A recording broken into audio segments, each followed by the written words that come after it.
श्री महाप्रज्ञ गुरवे नमः। ओम श्री महाप्रज्ञ गुरवे नमः।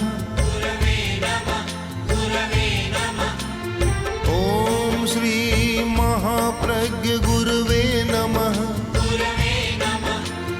ओम श्री महाप्रज्ञ गुरवे नमः। ओम श्री महाप्रज्ञ गुरवे नमः।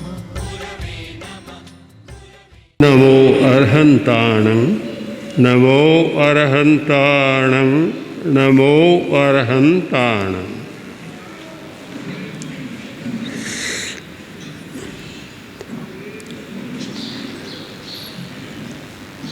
राजा प्रदेशी जाने लगा।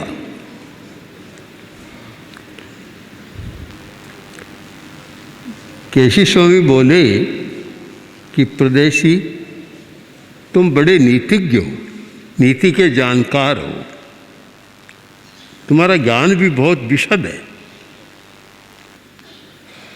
बताओ आचार्य कितने प्रकार के होते हैं? बोले महाराज 3 प्रकार के, कलाचार्य, शिल्पाचार्य और धर्माचार्य। 3 प्रकार के होते हैं। एक वह आचार्य जो कला सिखाता है, और प्राचीन काल में कलाओं का बहुत महत्व था, आज भी है, पर उस समय शायद अतिरिक्त महत्व था कि जो कला को नहीं जानता उसकी शादी भी मुश्किल होती थी। आज तो लोग धन देखते हैं, उस समय कला और शिल्प को देखते थे। तो कलाचारी होते हैं, दूसरे शिल्पाचार्य जो शिल्प सिखाते हैं। शिल्प में ये सारा जीविका के साधन, यंत्र, धंधा, अपने अपने कुल का धंधा, घड़ा बनाना भी शिल्प था, बर्तन बनाना भी शिल्प था, शिल्प की कलाएं थी, शिल्प की विद्या थी। तो शिल्पाचार्य का भी बड़ा महत्व था।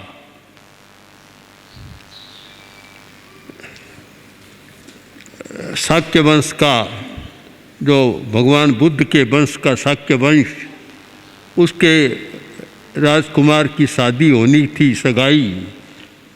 तो सामने वाले पक्ष ने कहा कि तुम्हारा पुत्र शिल्प नहीं जानता तो मैं अपनी पुत्री नहीं दूंगा।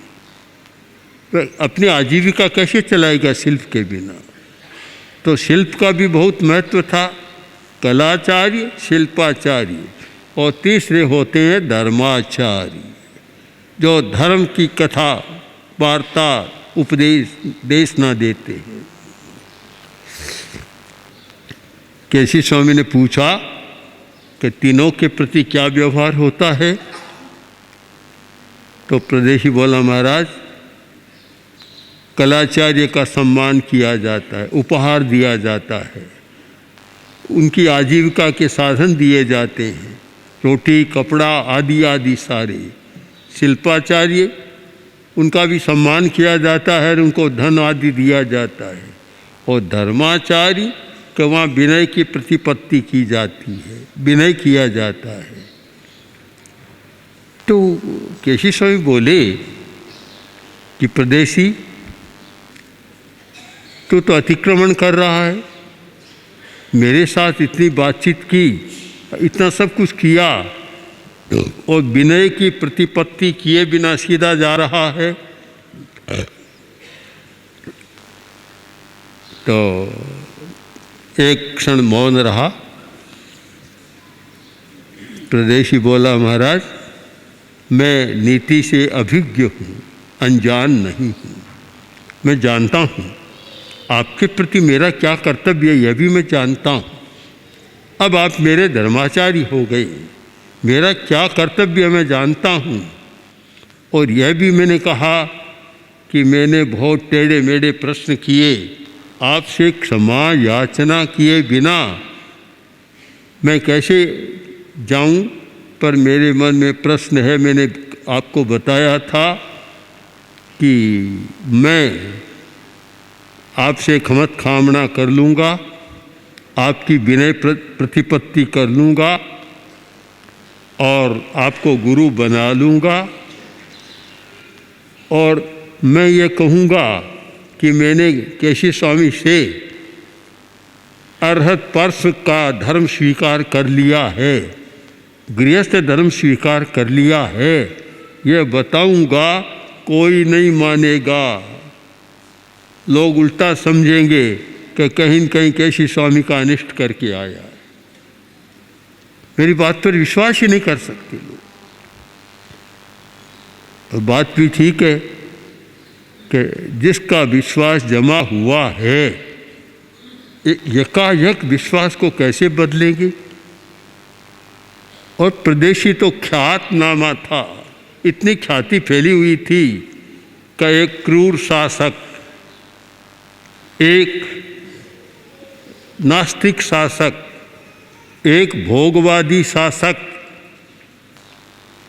ऐशो आराम करने वाला शासक और थोड़े से अपराध पर कठोर दंड देने वाला शासक, मेरी तो ख्याति फैली हुई है।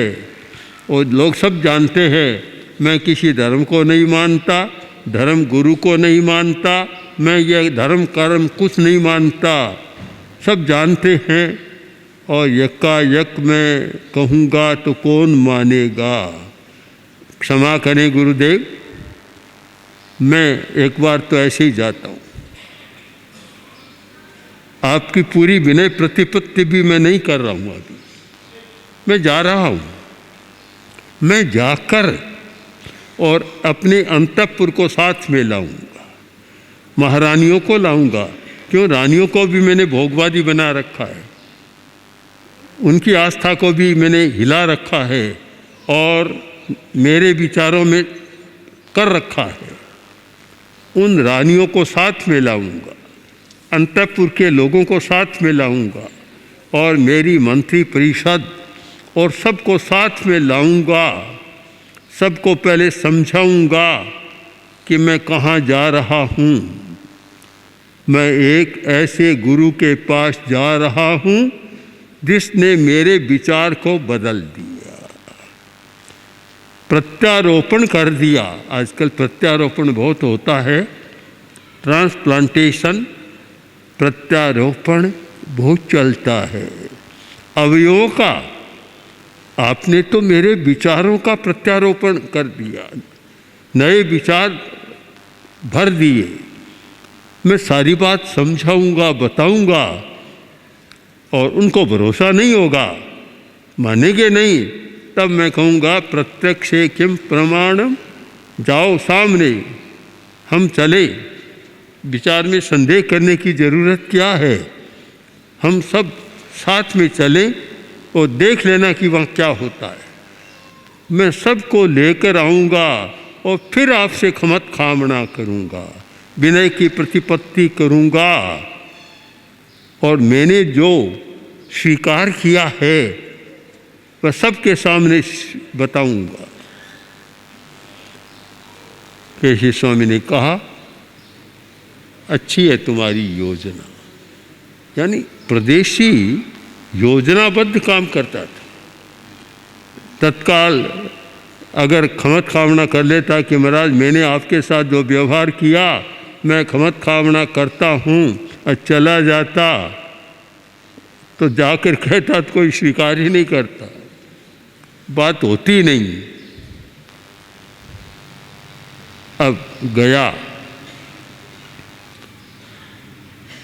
अंतःपुर में गया, रानियों से कहा कि तैयार हो जाओ। क्यों महाराज, आज क्या उत्सव है? क्या कोई उत्सव है? आज बहुत बड़ा उत्सव, महोत्सव है। उत्सव नहीं, महोत्सव है। कौन सा महोत्सव है? अभी नहीं बताऊंगा। तो महाराज आप तो विश्वास ही नहीं करते। आप तो ये उत्सव महोत्सव कोई भी किसी में विश्वास नहीं करते। आज कहाँ से हो गया? तो आज विश्वास बदल गया। अब प्रदेशी बदल गया। रानियाँ सोचती है क्या हो गया आज, क्या महाराज का मस्तिष्क तो ठीक है ना, कोई स्क्रू ढीला तो नहीं हुआ है आज, ऐसी बात कभी सुनी नहीं, आज क्या कह रहे। उसने कहा ज़्यादा चिंतन मत करो, विकल्प भी मत करो, विचार मत करो, तुम तैयार हो जाओ, अभी चलना है। कहाँ चलना है? अपने बगीचे में चलना है, बस बगीचे में चलना, इतना बता दिया। ठीक है। फिर अपने मंत्रियों को, सामंतों को और नगर के उन लोगों को जिनको नास्तिक बना रखा था, सबको आमंत्रण दिया। कहाँ चलना है? कि बगीचे में। लोगों ने सोचा होगा कि आज महाराज ने कोई भोज का आयोजन किया होगा, सबको बुला रहे हैं तो कोई भोज का आमंत्रण मिल रहा होगा, कोई आयोजन किया होगा। सबके मन में एक बड़ी भोग की भावना जाग गई कि भोज अच्छा मिलेगा, राजा का आज तो सारा। सब तैयार हो गए, साथ चल रहे, प्रदेशी चल रहा है, महारानियाँ चल रही है, नगर के बड़े बड़े लोग, सामंत, मंत्री परिषद सब चल रही है, सैकड़ों हजारों लोग साथ चल रहे हैं। उद्यान आया और देखा कि सामने केशी स्वामी है। लोगों ने कहा कि आप कहाँ ले जा रहे हैं, हम सबको कहाँ ले जा रहे हैं? रानियों ने पूछा होगा कि आज आप कहाँ ले जा रहे हैं? बगीचा तो आ गया, कि देखो वहाँ ले जा रहा हूँ सामने। तो वहाँ तो कोई बैठा है साधु, उस साधु के पास ले जा रहा हूँ। सुनते ही सबका सिर चकरा गया होगा कि साधु के पास आज कहाँ सूरज उगा है, किस दिशा में सूरज उग गया। कि साधु का पता लग जाए कि साधु यहाँ है तो राजा उधर जाएगा, सामने नहीं जाएगा। आज साधु के पास ले जा रहा है।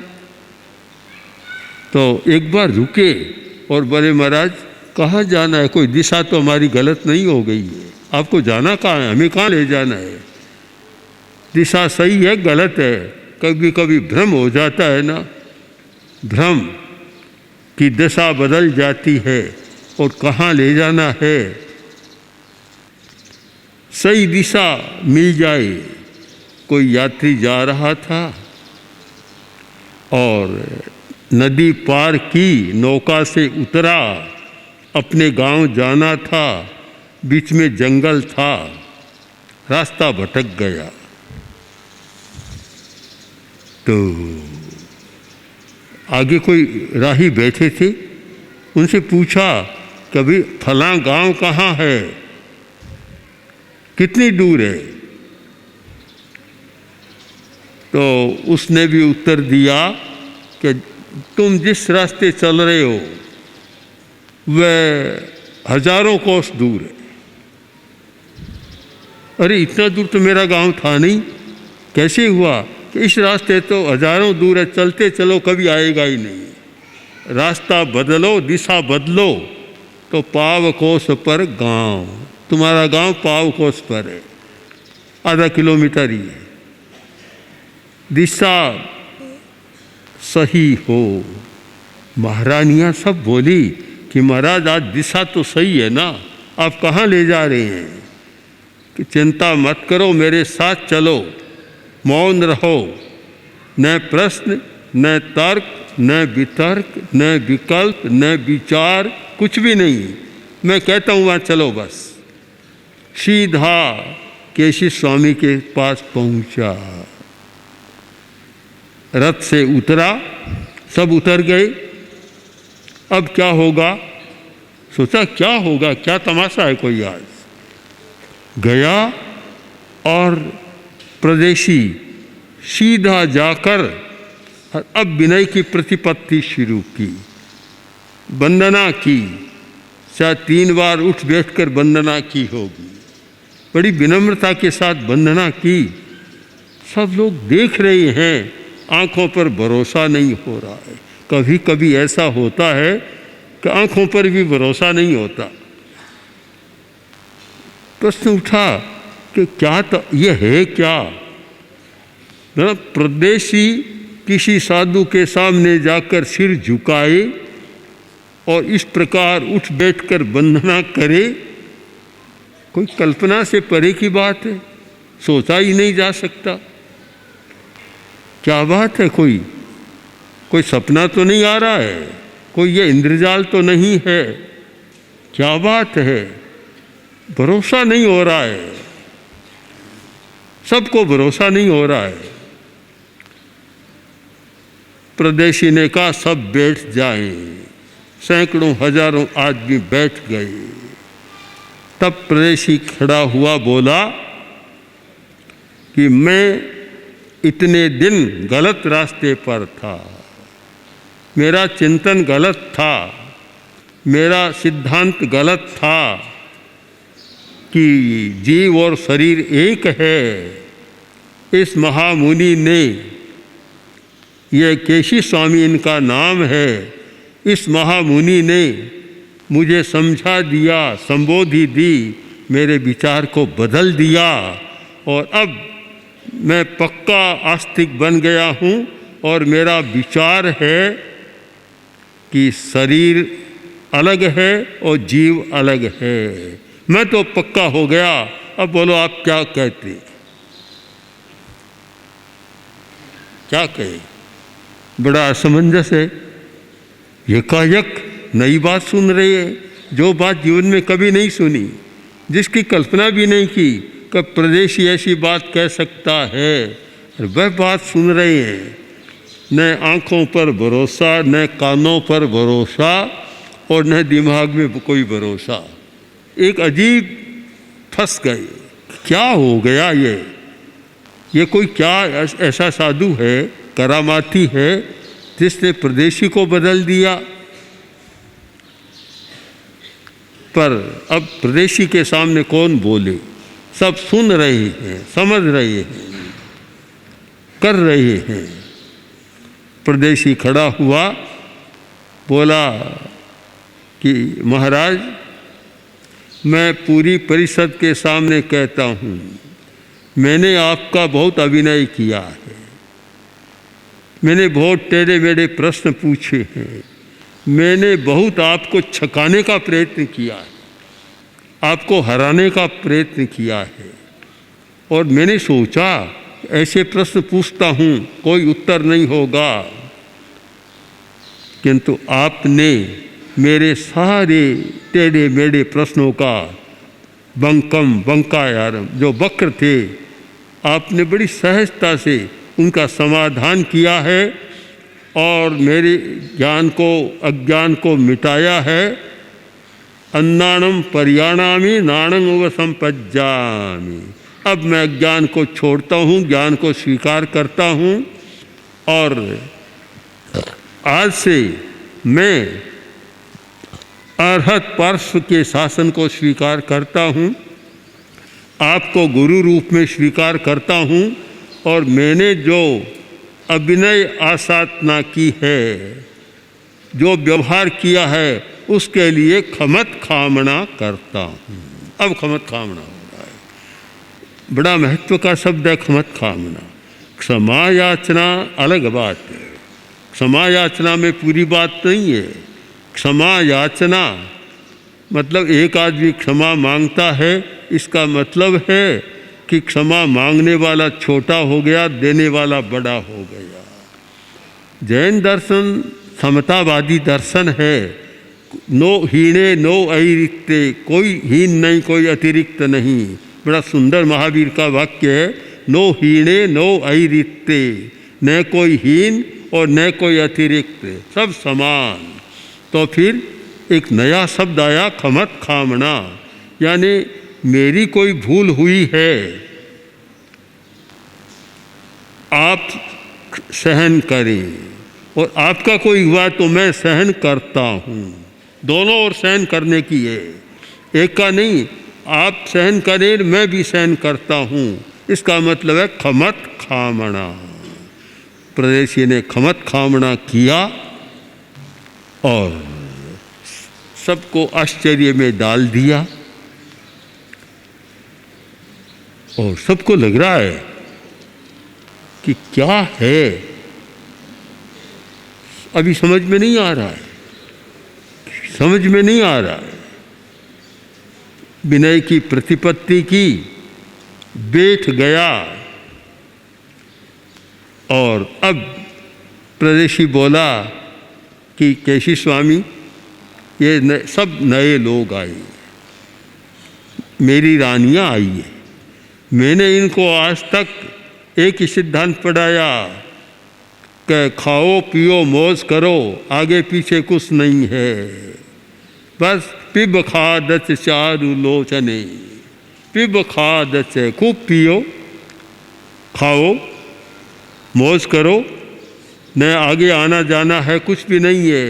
ये नहीं भीरु गतम निवर्तते, चिंता मत करो कि आगे क्या होगा, कुछ भी होने वाला नहीं है, बस जीवन समाप्त। यह बात समझाई। मैंने इनको भोगवादी दृष्टिकोण दिया। अब एकदम बदलना बड़ा मुश्किल है, तो मैं प्रार्थना करता हूँ आप कृपा करें और हम सबको धर्म की देशना दें, धर्म का तत्व समझाएं। अब प्रदेशी ने प्रार्थना कर दी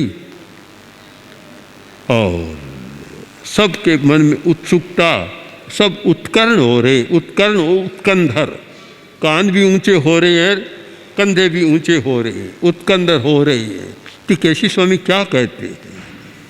सबकी उत्सुकता है। अब सब बैठे हैं, परिषद बैठी है और अब केशी स्वामी उनको जो धर्म की देशना दे, क्या बताते हैं, क्या करते हैं, हम फिर विचार करेंगे। ओम आर ओम श्री महाप्रज्ञ गुरवे नमः।